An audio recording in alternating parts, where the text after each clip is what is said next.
అధ్యక్ష ధన్యవాదాలు అధ్యక్ష.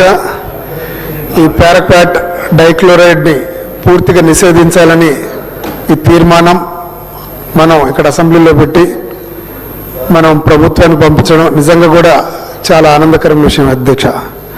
గతంలో కూడా 2-3 పర్యాలు నేను ఈ గడ్డి మందు గురించి ఈ అసెంబ్లీ వేదికగా మాట్లాడడం జరిగింది అధ్యక్ష. పారాక్వాట్ పాయిజనింగ్కి అసలు యాంటీడోట్ లేదు అధ్యక్ష. ఎప్పుడైతే మనిషి పారాక్వాట్ తీసుకుంటాడో కడుపులో 1.5 గంటల సేపు కడుపులో ఉంటుంది అధ్యక్ష. ఆ 1.5 గంటల తర్వాతనే అది మెల్లమెల్లగా బాడీలో అబ్జార్బ్ అవ్వకుంటూ ముందుగా కాలేయానికి, లివర్కి, తర్వాత గట్కి, కిడ్నీలకు, అదేవిధంగా మిగతా ఆర్గాన్లకు మెల్లమెల్లగా స్ప్రెడ్ అవుతుంది అధ్యక్ష. ఏ రకంగానైతే ఏ ఆర్గాన్కి అయితే ఈ పారాక్వాట్ పాయిజన్ చేరుకుంటుందో ఆ ఆర్గన్స్ పూర్తిగా ఎండిపోయింది అధ్యక్ష. ఆ బ్లడ్ సర్క్యులేషన్ ఏదైతే ఉందో పూర్తిగా కుంచుకుపోయి మొత్తం ఆర్గన్ ఎండిపోతుంది అధ్యక్ష.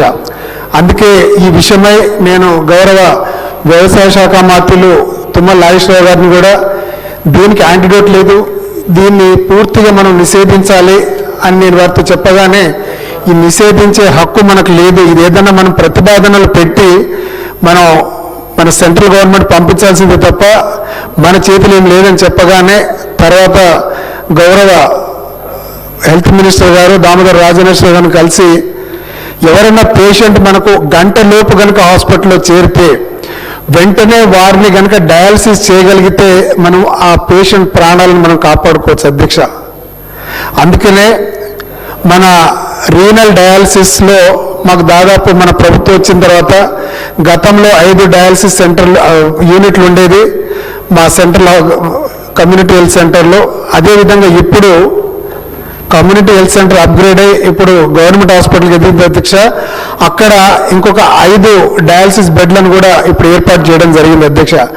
అందులో ఒక బెడ్ను కేవలం మన పారాక్వాట్ పాయిజన్ తీసుకున్నటువంటి పేషెంట్లకు ఒక బెడ్ను వారిని ప్రత్యేకంగా కేటాయించాలి.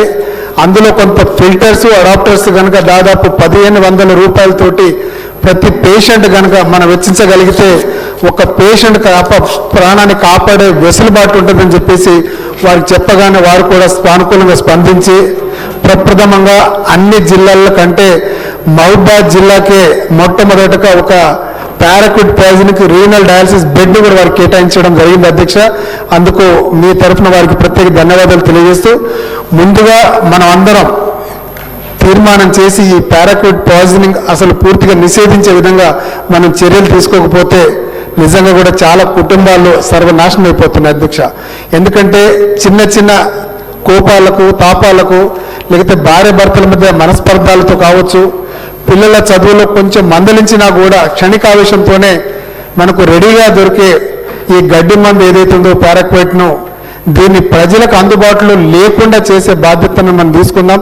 అదేవిధంగా ఏదైనా ప్రిస్క్రిప్షన్ పరంగానన్నా ఏదన్నా మన వ్యవసాయ అధికారులు వాళ్ళు ప్రిస్క్రైబ్ చేస్తేనే వాళ్ళు ఈ ఫార్మసీలో ఇచ్చే విధంగా ఉంటే బాగుంటుందని చెప్పేసి తెలియజేస్తూ దీనికి ఈ పారాక్వాట్ పాయిజనింగ్ ఏదైతే ఉందో దీన్ని పూర్తిగా నిషేధించే వరకు మనం అందరం కలిసికట్టుగా దీని మీద ప్రత్యేక శ్రద్ధ తీసుకొని కేంద్ర ప్రభుత్వం మీద ఒత్తిడి తీసుకోవాల్సిందిగా కోరుకుంటూ ఈ గొప్ప అవకాశం ఇచ్చినటువంటి మన స్పీకర్ గారికి ప్రత్యేక ధన్యవాదాలు తెలియజేస్తున్నాను.